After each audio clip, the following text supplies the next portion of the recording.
జ్ఞానవాపి మసీద్ కేసులో ముస్లింలు దాఖలు చేసిన 5 పిటిషన్లను కోర్టు కొట్టిపారేసింది. ఈ కేసులో 6 నెలల్లో విచారణకు పూర్తి చేయాలని వారణాసి కోర్టుకు హైకోర్టు ఆదేశాలు జారీ చేసింది. అసలేంటి జ్ఞానవాపి వివాదం? ఈ వీడియోలో తెలుసుకుందాం.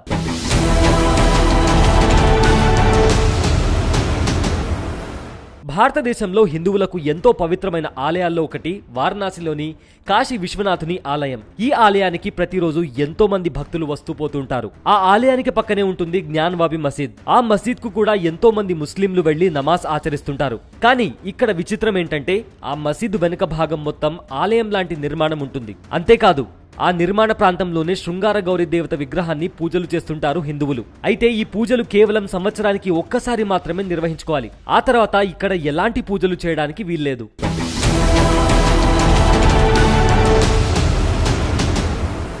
అయితే 2021 ఏప్రిల్ 8న ఢిల్లీకి చెందిన ఓ 5 మహిళలు కోర్టుకెక్కారు. శృంగార గౌరీ పూజలు సంవత్సరం పొడవునా నిర్వహించేందుకు అనుమతినివ్వాలని కోర్టులో పిటిషన్ వేశారు. దీనిపై వారణాసి సివిల్ కోర్టు ఒక కమిటీని నియమించింది. అడ్వకేట్ కమిషనర్ ఆధ్వర్యంలో మసీద్ ప్రాంతంలో సర్వే చేయాలని ఆర్కియాలజికల్ సర్వే ఆఫ్ ఇండియాని ఆదేశించింది. వెంటనే ఏఎస్ఐ కమిటీ జ్ఞానవాపి మసీద్లో సర్వే ప్రారంభించింది. అయితే ఆ సర్వేను వ్యతిరేకిస్తూ మసీదు బయట పెద్ద సంఖ్యలో ముస్లింలు ఆందోళన చేశారు. దీంతో తనిఖీలు నిలిచిపోయాయి. అయితే అప్పటికే మసీద్లో కాళ్లు చేతులు శుభ్రం చేసుకునే నీటి కొలను అడుగున ఓ శివలింగం ఆకృతి ఉన్నట్లు గుర్తించింది ఆ కమిటీ. ఫోటోలు వీడియోలు తీయడంతో ఆ శివలింగం వార్త బయటకొచ్చింది.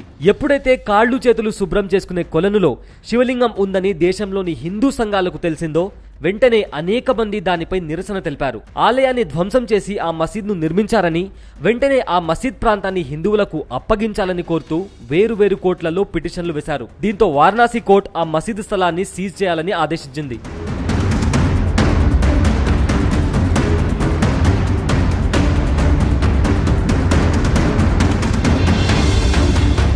శివలింగం లభించిందనే వార్తలను మసీద్ పరిరక్షణ కమిటీ అయిన జామియా మిలియా వక్ఫ్ బోర్డ్ కమిటీ ఖండించింది. అది శివలింగం కాదని కేవలం ఓ ఫౌంటైన్ మాత్రమేనని చెప్పుకొచ్చింది. మసీద్లో ప్రార్థనలకు అనుమతించాలని కోరుతూ అలహాబాద్ కోర్టుకెక్కింది. దీంతో వారణాసి కోర్టు తీర్పుపై స్టే విధిస్తూ శివలింగం ఉందని చెప్తున్న ప్రాంతాన్ని సంరక్షించాలని 2022 మే 17న యూపీ ప్రభుత్వాన్ని సుప్రీంకోర్టు ఆదేశించింది. అదే సమయంలో మిగిలిన మసీద్లో ప్రార్థనలు చేసేందుకు అనుమతించాలని హైకోర్టు ఆదేశించింది. సుప్రీంకోర్టు ఈ కేసును వారణాసి కోర్టుకే బదిలీ చేస్తూ ఉత్తర్వులిచ్చింది. దీనిపై ఇంకా వివాదం రేగుతూనే ఉంది. ఇంకా తాజాగా జ్ఞానవాపి కేసులో అలహాబాద్ హైకోర్టు కీలక ఉత్తర్వులు జారీ చేసింది. మసీద్ కమిటీ వేసిన అన్ని పిటిషన్లను కోర్టు కొట్టివేసింది. అలాగే ఈ కేసుకు సంబంధించిన విచారణను 6 నెలల్లో పూర్తి చేయాలని వారణాసి కోర్టును ఆదేశించింది. అయితే అసలు ఇక్కడ మసీద్ ఎలా వచ్చింది? దీనిపై మన చట్టం ఏం చెప్తోంది? ఇలాంటి ప్రశ్నలకు ఇప్పుడు సమాధానం వెతికే ప్రయత్నం చేద్దాం. మొఘల్ చక్రవర్తి అయిన ఔరంగజేబ్ 1669లో కాశీ విశ్వనాథ్ ఆలయాన్ని కూల్చేసి అదే ప్రాంతంలో ఈ జ్ఞానవాపి మసీదును నిర్మించారనే ఆరోపణలు ఉన్నాయి. అయితే ఇందుకు అనుగుణంగానే మసీదు వెనుక దేవాలయానికి సంబంధించిన స్తంభాలు ఉండడంతో ఈ కథ నిజంగా జరిగిందని, ఔరంగజేబ్ శివాలయాన్ని కూల్చడమే కాక శివలింగాన్ని కావాలనే కాళ్లు కడుక్కునే నీటి కుంటలో ఉంచాడని అనేక మంది హిందువుల వాదన. ఇది మాత్రమే కాదు, ఈ మసీద్ కు సంబంధించిన మరో స్టోరీ కూడా ప్రచారంలో ఉంది. అదేంటంటే జ్ఞానవాపి మసీద్ ని 14వ శతాబ్దంలో జాన్పూర్ సుల్తాన్ షర్కీ నిర్మించాడని, మసీద్ కట్టడం కోసం ఇక్కడున్న విశ్వనాథుని ఆలయాన్ని ధ్వంసం చేశాడని చెప్తున్నారు కొంతమంది చరిత్రకారులు. కానీ దీనికి బలమైన ఆధారాలు లేకపోవడంతో ఇది కేవలం ఒక కథగా మిగిలిపోయింది. జ్ఞానవాపి మసీద్ పై వివాదం ఇప్పటిది కాదు. 90ల నుంచి ఈ మసీద్పై కోర్టులో కేసులు నడుస్తూనే ఉన్నాయి. 1991లో కాశీ విశ్వనాథ ఆలయం వద్ద ఉన్న జ్ఞానవాపి మసీద్ ఓ ఆలయమని, అక్కడ మసీద్ను తొలగించి ఆ ప్రాంతాన్ని తమకు అప్పగించాలని కోరుతూ కొంతమంది అలహాబాద్ హైకోర్టులో వరుస పిటిషన్లు దాఖలు చేశారు. కానీ అప్పట్లో కోర్టు ఈ పిటిషన్ ని కొట్టివేసింది. అప్పటి నుంచి ఈ సమస్యపై హిందూ ముస్లింల మధ్య వివాదం రేగుతూనే ఉంది. హిందువులు కోరినట్లు మసీద్ను తొలగించి ఆ స్థలాన్ని హిందువులకు అప్పగించడానికి భారతీయ చట్టంలోని వక్ఫ్ యాక్ట్ 1991 పూర్తిగా వ్యతిరేకిస్తుంది. 1991లో బాబ్రీ మసీద్ తర్వాత ఈ చట్టం రూపొందించింది అప్పటి పివి నరసింహారావు ప్రభుత్వం.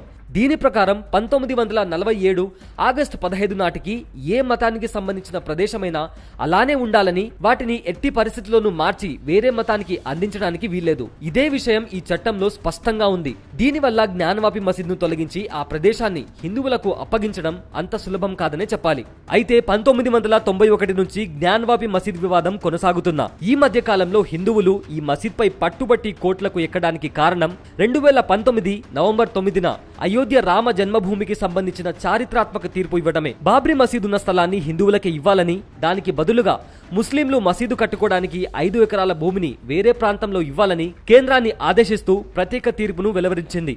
అయోధ్యకు సంబంధించి ఎప్పుడైతే ఇలాంటి తీర్పు వచ్చిందో అప్పటి నుంచి దేశంలోని అనేక చోట్ల హిందూ ఆలయాలను ధ్వంసం చేసి నిర్మించిన మసీద్లను తిరిగి హిందువులకు అప్పగించాలని హిందూ సంఘాలు ఆందోళనలు చేస్తూ కోటెక్కడం మొదలుపెట్టాయి. అందులో భాగంగానే కాశీ విశ్వనాథ ఆలయంలోని ఈ జ్ఞానవాపి మసీదుపై కూడా కొందరు కోర్టుకెక్కారు. అయితే మిగిలిన వాటితో పోలిస్తే ఈ మసీదు వెనుక భాగం మొత్తం పూర్తిగా హిందూ ఆలయ సాంప్రదాయంలో ఉండడం, ఇదే ప్రాంతంలో ఉన్న శృంగార గౌరికి పూజలు కూడా జరుగుతుండడంతో ఇది ఆలయాన్ని కూల్చి కట్టిన మసీద్ అనడానికి ఇంతకు మించి ఆధారాలు ఏం కావాలన్నది హిందూ సంఘాల ప్రశ్న.